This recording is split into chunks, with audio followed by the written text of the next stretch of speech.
台北出名的财神庙松山下海城隍庙，透早就真侪人排队参拜，这人是排1-2公里长。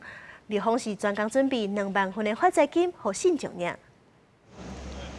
出大日头，天气真好，台北市北德路4段排队排真长，一个煞一个拢看无真棒。一路对上山的下海城隍庙，排到上山火车站4块位啊，大家拢真耐心排队，要来到城隍庙来求发财金。晚早起10点，人依然真多。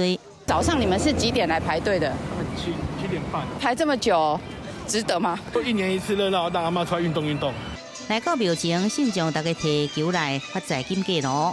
正月初5这天，庙方是依照这个百年习俗举行祝在神的开工仪式，也抽出国家的经济签，更加发财金之母。庙市方面讲，人最少，一般甲经济景气有互相关系。今年人数可能比往年多了大概30%左右。对，因为一早大概7、8点，可能就已经排到从这边排到松山火车站了。可能比较有动荡不安的时候，我们就去保守；经济活络的时候，那我们就可以比较积极的去努力。人真多，大家拢来拜财神求财运。民众讲，其实唔敢想讲要发大财，就是祈求平安顺利。想要再更富贵一点嘛？就是顺利，就是今年财运能够顺顺利利这样。就想说把财库补满，对，然后求新的一年这样事事顺心。比如说什么中乐透啊，还是什么的？就只要满意就好了啦。